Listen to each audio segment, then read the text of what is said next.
Hello guys, हम लोग आज शुरू करते हैं एक्सरसाइज 1.3 के जो न्यूमेरिकल्स हैं या क्वेश्चंस हैं उनको सॉल्व करने के लिए हम लोगों को इर्रेशनैलिटी प्रूफ करनी होगी।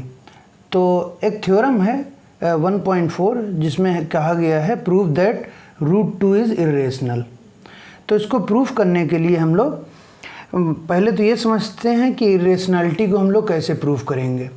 ठीक है, तो इरेशनैलिटी प्रूफ करने के लिए हम लोग दो मेथड्स यूज़ करते हैं इरेशनैलिटी प्रूफ करने के वक्त। वो क्या है? तो पहला मेथड क्या यूज़ हम लोग करते हैं इरेशनैलिटी प्रूफ करने के लिए कि if a prime p divides a square then p divides a also। मतलब क्या है? यदि कोई प्राइम है p जो a स्क्वायर को डिवाइड करता है तो वो जो प्राइम है p वो a को भी डिवाइड करेगा। If a prime p divides a square then p divides a also. ठीक, दूसरी चीज़ या दूसरा मेथड हम लोग क्या इसमें यूज़ करेंगे? Method of contradiction. इसमें हम लोग क्या करेंगे कि हमको जैसे दिया है √2 इज़ इर्रेशनल, तो हम इसको कंट्राडिक्शन से प्रूफ करेंगे और बताएंगे, सपोज करके चलेंगे √2 इज़ रेशनल, और इसको बाद में हम लोग स्टेप बाय स्टेप करके दिखाएंगे कि ये जो हमारा एजम्पशन है वो रॉन्ग है। इसको कहते हैं मेथड ऑफ कंट्राडिक्शन। ठीक है, तो पहला चीज़ अब हम लोग इस थ्योरम को प्रूफ करते हैं। Theorem 1.4 prove that √2 is irrational.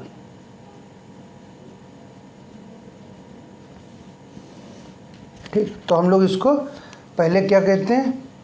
Let us assume that, पहले हम लोग मान लेते हैं कि √2 एक रेशनल नंबर है। मेथड ऑफ कंट्राडिक्शन का यूज़ करते हैं, तो late √2 is rational number.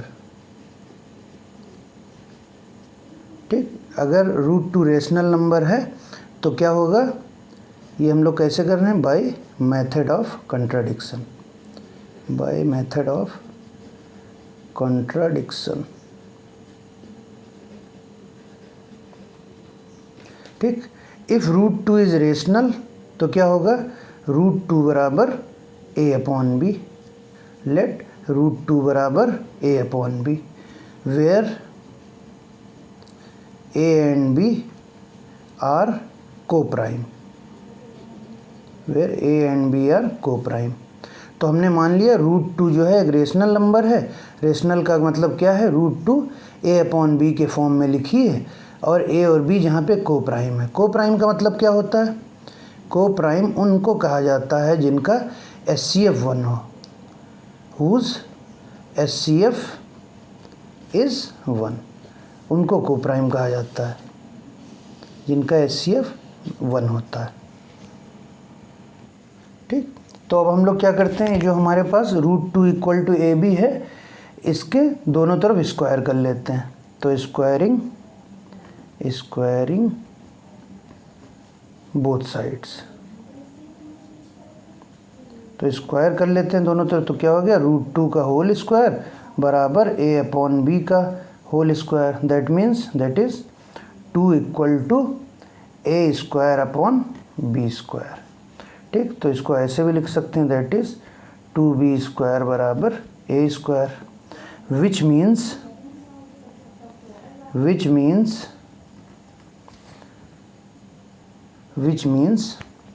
a square is divisible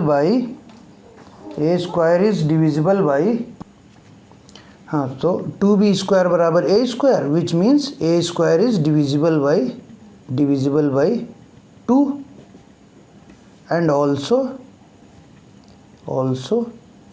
a is divisible by 2। ठीक, इसको मान लेते हैं इक्वेशन नंबर 1। ठीक है, तो हमने क्या देखा, √2 बराबर ए बी था, उसका स्क्वायर किया तो आ गया 2 equal to A square upon B square और 2b स्क्वायर बराबर ए स्क्वायर। इसका मतलब क्या है कि ए स्क्वायर जो है ये 2 से डिविजिबल है और तो ए भी 2 से डिविजिबल होगा, जो हमने यहाँ पे लिखा था ऊपर। ठीक है, तो अब हम लोग क्या करते हैं, late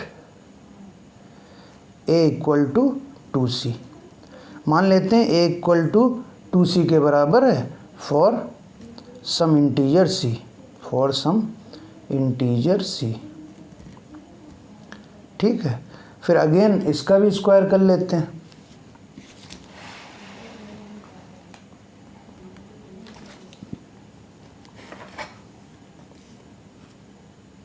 squaring both sides, squaring both sides, squaring both side. तो हम लोग क्या करते हैं, a इक्वल टू 2c था, इसका दोनों तरफ स्क्वायर कर लेते हैं। तो क्या आया, a स्क्वायर बराबर 4c स्क्वायर, a स्क्वायर बराबर 4c स्क्वायर। इसको इक्वेशन 3 मान लेते हैं। और जो हमारी ये 2b स्क्वायर बराबर a स्क्वायर थी, इसको इक्वेशन 1 मान लेते हैं। और a इज़ डिविजिबल बाई 2, इसको 2 मान लेते हैं। और जो हमारा a स्क्वायर बराबर 4c स्क्वायर आया है, इसको 3 मान लेते हैं। तो फ्रॉम इक्वेशन 1 एंड 3 तो हमने क्या देखा, 2b स्क्वायर बराबर a स्क्वायर, 2b स्क्वायर बराबर a square and a square बराबर 4c स्क्वायर। ठीक, तो फ्रॉम 1 एंड 3 जो हमारी a स्क्वायर की वैल्यू 4c स्क्वायर आई है, वो हम इक्वेशन 1 में रख देते हैं। तो क्या हो गया, 2b स्क्वायर बराबर 4c स्क्वायर। हमने क्या किया, a स्क्वायर की वैल्यू इक्वेशन नंबर 1 में रख दी है। a स्क्वायर की वैल्यू हमने इक्वेशन 1 में रखी, तो क्या आ गया, 2b स्क्वायर बराबर 4c स्क्वायर, तो b स्क्वायर बराबर 2c square, which means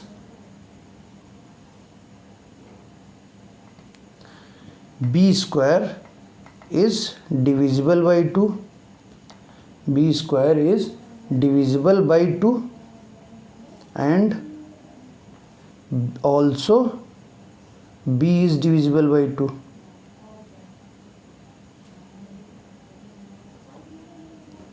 also b is divisible by 2। इसको b स्क्वायर बराबर 2 स्क्वायर को हम इक्वेशन नंबर 4 मान लेते हैं, नहीं, इसको also b is divisible by 2 को इक्वेशन नंबर 4 मान लेते हैं। तो क्या हुआ, फ्रॉम इक्वेशन नंबर 2 एंड 4, तो हमारी जो इक्वेशन 2 थी वो क्या थी, वो ये थी कि a इज़ डिविजिबल बाई 2, और जो हमारी इक्वेशन 4 आई है वो क्या है, b इज़ डिविजिबल बाई 2। तो hence from 2 and 4 we can say that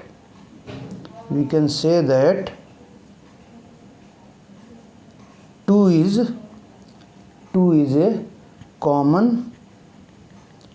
a common factor of a and b। तो from 2 and 4 we can say that 2 is a common factor of A and B.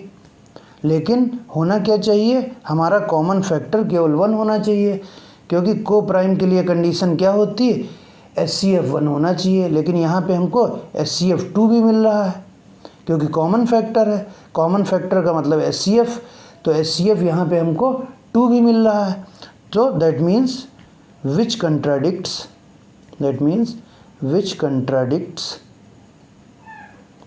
Which contradicts the fact that A and B have no common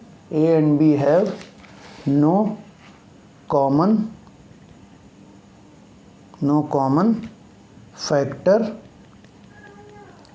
other than 1।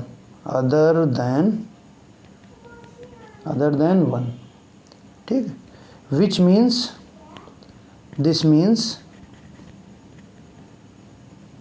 our assumption, which means our assumption is wrong.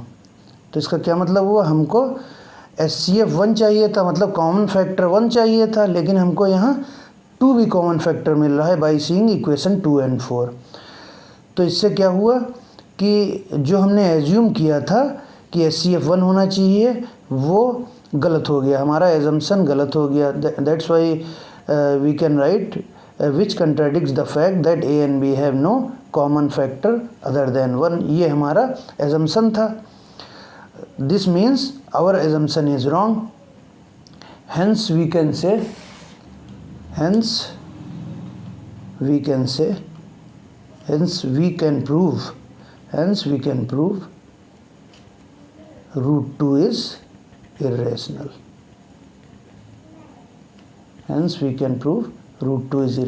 तो guys इस तरीके से हम लोग root 2 को irrational proof करके कर सकते हैं. तो हमने क्या किया था, पहले रूट 2 को इरेशनल प्रूफ करने के लिए हमने सबसे पहले क्या किया था, रूट 2 को रेशनल माना था.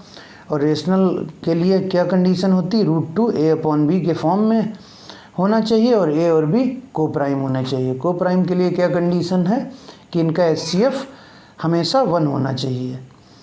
फिर हमने क्या किया, इसको स्क्वायर किया दोनों तरफ और फिर इसका फैक्टर निकाला कि A² इज़ डिविजिबल बाई 2 और A is also divisible by 2. तो हमने क्या देखा अपने स्टेप्स में कि A² जो था वो 2 से डिविजिबल था और फिर बाद में B² is also divisible by 2 and B is also divisible by 2. तो from 2 and 4 we can say that 2 is a common factor of A and B. हमको कॉमन फैक्टर क्या चाहिए था, 1, लेकिन हमारा कॉमन फैक्टर 2 आ रहा है. That's why it contradicts the fact that A and B have no common factor other than 1. This means our assumption is wrong. Hence we can prove root 2 is irrational. So by this way we can prove root 2 is irrational.